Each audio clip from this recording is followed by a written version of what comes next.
Assalamualaikum warahmatullahi wabarakatuh. Di sini saya akan menjelaskan sedikit tentang agama di Jawa.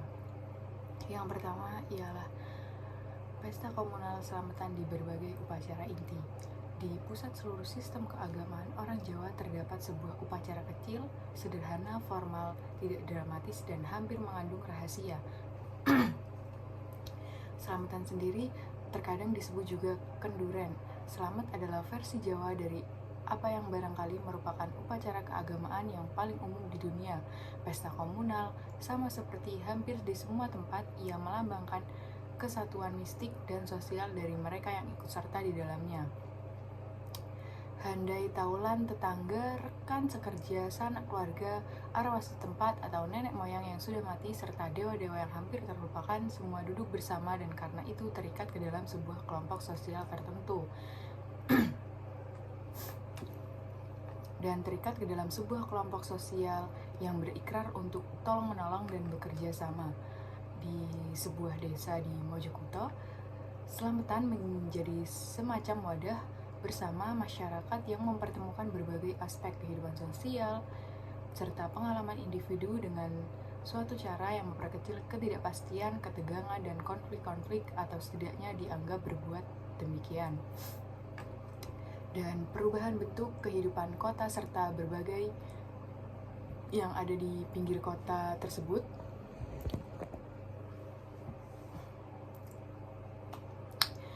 yang pada abad ke-20 di Jawa menyebabkan selamatan agak kurang efisien sebagai mekanisme integrasi dan agak kurang memuaskan sebagai sebuah pengalaman keagamaan bagi banyak orang, tetapi di antara kelompok yang digambarkan di sini sebagai abangan petani-petani yang selebihnya ialah tradisional serta kawan senasib, mereka yang sudah terpolentarisasi di kota selamatan masih tetap memiliki kekuatannya dan daya tarik aslinya.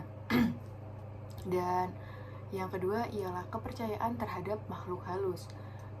Di sini saya akan mengambil contoh sebagai seorang tukang kayu muda yang lebih sistematis dalam menguraikan hal-hal itu daripada Jawa pada umumnya, yang mengisahkan kepada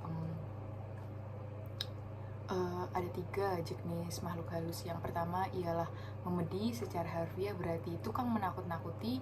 Yang kedua ialah lembut, makhluk halus. Dan yang ketiga ialah tuyul.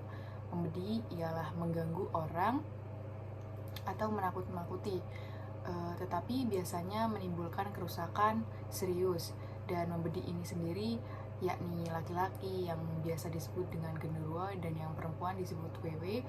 Yang kawin dengan genderuwo, mereka tersebut terlihat menggendong anak kecil dengan selendang di pinggang sebagai seorang ibu-ibu atau manusia. Memedi sendiri biasanya ditemukan pada malam hari, khususnya di tempat-tempat yang gelap dan sepi. Seringkali mereka tampak dalam wujud yang orang tua atau keluarga yang lainnya, hidup atau mati, kadang-kadang malahan menyerupai anak sendiri.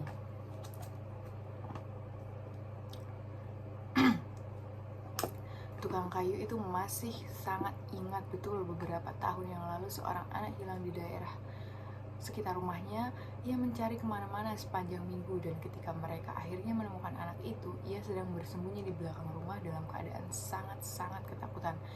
Dan ia ketakutan berbicara karena ia melihat sosok genderuwo itu yang mengambil bentuk bapaknya. Bapaknya ini sedang duduk di puncak sebuah pohon dan mengunjungi anak itu. Sebenarnya kata si tukang kayu itu, anak itu tidak perlu demikian takut karena makhluk halus itu tidak berbahaya sama sekali dan dia hanya suka menakut-nakuti saja. Dan untuk kelelembut sendiri berbeda dengan membedi. Yang ini menyebabkan seorang jatuh sakit atau gila. Lembut sendiri masuk ke dalam organ tubuh dan kalau orang itu tidak diobati oleh seseorang dukun atau ustadz, ia akan mati. Dokter-dokter pun sangat berat dan tidak bisa berbuat apa-apa terhadap penyakit atau kegilaan yang disebabkan oleh lelembut sendiri. Dan hanya dukun yang bisa menyembuhkannya. Dukun sendiri sering mengatakan bahwa di bagian tubuh tersebut terdapat lembut. Dan yang selanjutnya ialah siklus selamatan. Selamatan sendiri terbagi ke dalam 4 jenis. Yang pertama ialah yang berkisar di sekitar krisis kehidupan, yakni pertama ialah kelahiran, khitanan, perkawinan, dan kematian. Dan yang kedua ialah ada hubungannya dengan hari-hari raya, yakni Islam, Maulid Nabi, Idul Fitri, Idul Adha, dan sebagainya. Dan yang ketiga ialah kaitannya dengan integrasi. Integrasi meliputi sosial desa, bersih-bersih desa secara harfiah berarti pembersihan desa, yakni pembersihan terhadap makhluk-makhluk halus dan semacamnya. Selamatan ialah diselenggarakan dalam waktu yang tidak kerap, tergantung pada kejadian yang luar biasa yang dialami oleh seseorang. Keberangkatan untuk sebuah perjalanan jauh, pindah tempat, ganti nama, sakit, terkena tenung, atau lain sebagainya.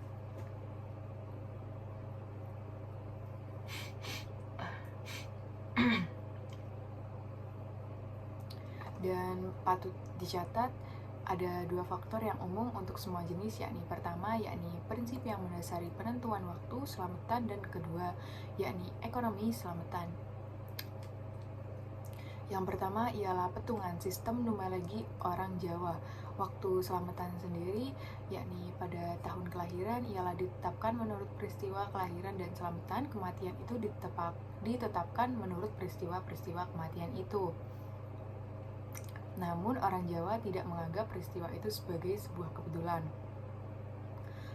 melainkan peristiwa itu sudah dianggap oleh ditentukan, yakni oleh Tuhan Yang Maha Esa yang menetapkan secara pasti perjalanan hidup setiap orang. Ketika Brasentana, si tokoh wayang, muncul di surga setelah mati dengan sengaja dalam sebuah kisah yang telah kita sebutkan sebelumnya. Batara Guru sendiri ialah raja sekaligus dewa, sangat menegur karena kelancangan menghabiskan umur. Sebelumnya, saat yang ditetapkan untuknya tiba, dewa itu lalu mengirimkan kembali ke dunia manusia. Yang selanjutnya ialah upacara hitanan dan perkawinan, seperti juga pergantian tempat tinggal dan semacamnya, tanpa perlu ditetapkan dengan kehendak manusia. Tetapi di sini penetapan secara sembarangan harus dihindari, serta sebuah tatanan ontologis lebih luas ditetapkan dengan sistem ramalan numerologi yang disebut petungan atau hitungan. Dan yang selanjutnya ialah siklus keselamatan. Siklus keselamatan sendiri meliputi kelahiran. Kelahiran sendiri adalah upacara perlahiran atau Rite of Passage. Orang Jawa menggambarkan sebuah busur yang dimulai dari gerak-gerik isyarat kecil yang tak teratur di seputar kelahiran, kemudian ke pesta serta liburan yang diatur rapi pada hitanan dan perkawinan, sampai akhirnya pada upacara-upacara kematian yang hening, juga sangat mencekam perasaan.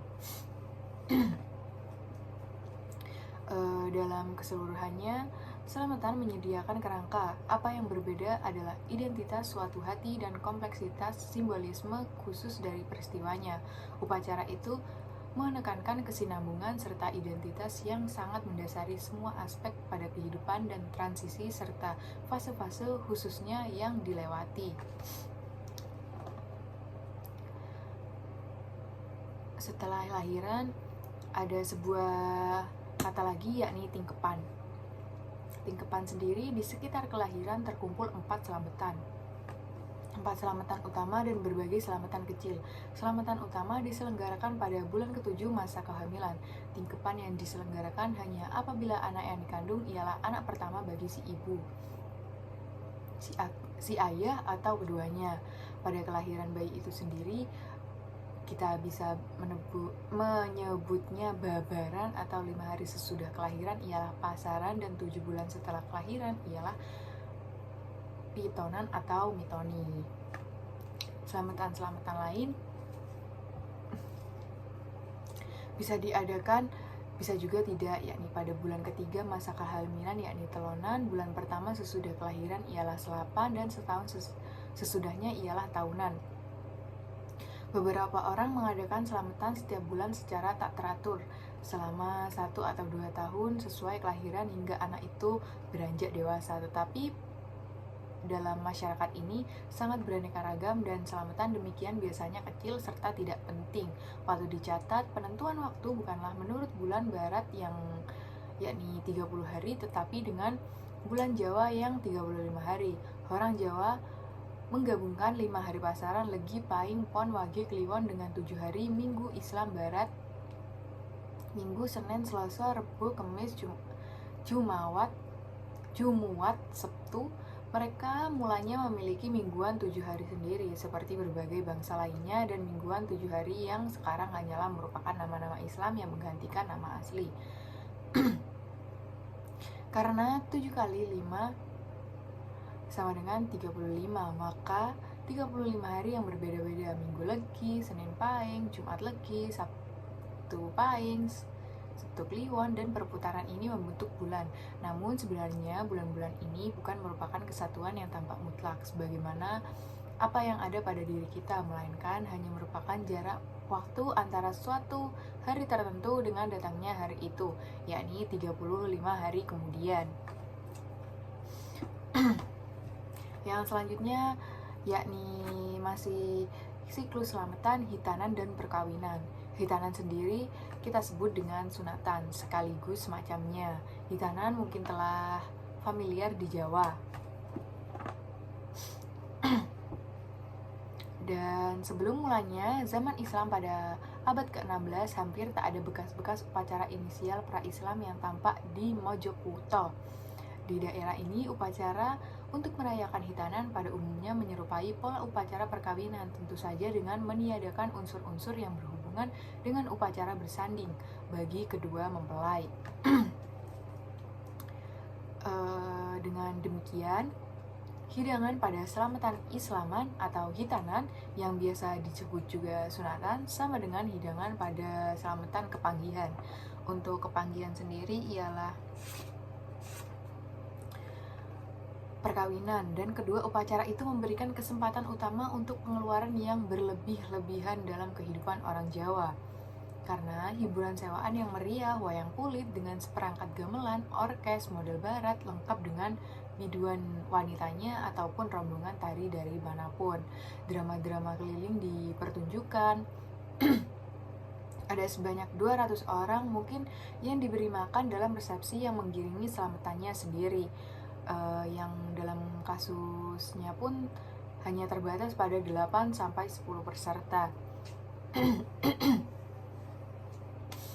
Dan mereka ini diharapkan akan membawa hadiah-hadiah atau sumbangan dalam bentuk uang.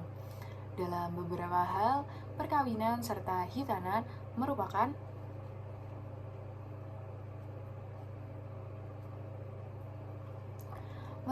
upacara menyambut masa remaja pada orang Jawa, perkawinan bagi anak perempuan dan hitanan bagi anak laki-laki. Dalam hal ini, keduanya harus dilihat sebagai pasangan upacara yang tak terpisahkan, menyambut masa-masa remaja bagi masing-masing jenis kelamin, yakni laki-laki dan perempuan.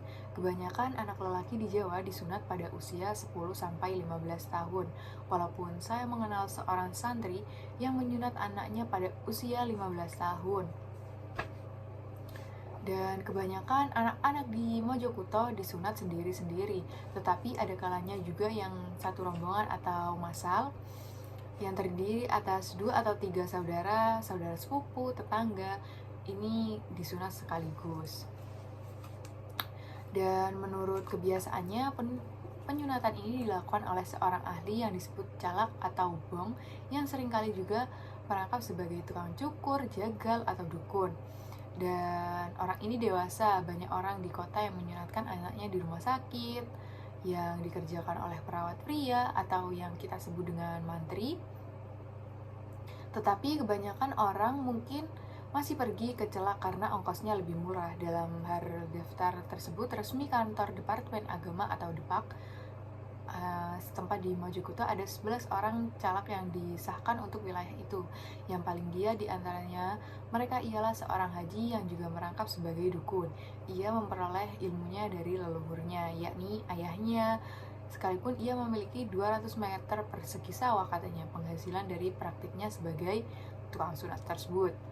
Tukang sunat sendiri sebagian besar dari seluruhnya mendapatkan upah 20-50 ribu, tergantung kepada jarak tempat pasien di Mojokerto dan Ya, saya kira juga tergantung kepada kedudukan kliennya. Menurut peraturan kesehatan pemerintah, ia diharuskan menggunakan sebuah antiseptik yang disediakan oleh Departemen Kesehatan. Ayah saya menggunakan mantre dan menyunat. Sekarang, saya membaca mantera, menyunat, dan menggunakan obat. Itu sama saja, tidak ada bedanya. Dan yang selanjutnya ialah masih siklus selamatan, yakni kematian. Pemakaman atau kematian sendiri berlawanan dengan upacara-upacara yang saya sebutkan di atas. Bergantian tahap lainnya, semua pemakaman atau ngelayat tak pelak lagi masih diselenggarakan oleh modin pejabat keagamaan resmi di desa. Hanya beberapa orang saja yang mengundangnya.